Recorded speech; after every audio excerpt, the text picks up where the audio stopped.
It was like 2 years had just gone by, and it was just as fresh as yesterday, of the day of the murder. 2 years ago was the last time this 8-year-old saw his father, Carlos. Carlos's cousin Miguel Albarracin says the dad-son duo was very close. Él era muy apegado al papá. Emmanuel was in the backseat of a car while his dad was killed right in front of him. The district attorney's office says Andrew Jacobs was connected to about a dozen different crime scenes that day in just 2 hours. If you put a red dot on a map for every crime that law enforcement investigators linked to this defendant, it would literally light up like a Christmas tree. Some were less than a mile apart, from carjacking to home invasion to murdering Carlos Albarracin. Son cosas que uno nunca imagina que le van a pasar.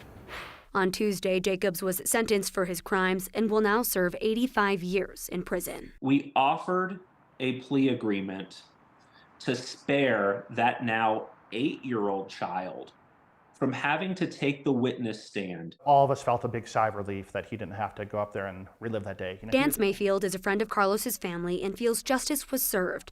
Miguel agrees, but says no one can give them what they really want. A pesar de la sentencia, no vamos a poder volver a recuperar a Carlos. Now Carlos's family can focus on healing as they remember who he was and who he will always be. Siempre era muy positivo. A pesar de las circunstancias, siempre tenía una gran sonrisa. Carved pumpkins for the first time. Emmanuel went trick-or-treating with us. We'll do Thanksgiving. They're moving forward as best as they can with one empty seat at the table next week and an empty space in their heart. Seguimos como en familia, unidos al igual. Se siente el vacío de Carlos bastante. If Andrew Jacobs did not accept the deal, the case would have gone to trial. In that case, the district attorney's office would have had to call the victims to ask them to testify. Instead, the DA's office was able to call those victims and tell them Andrew Jacobs will spend the rest of his life in prison.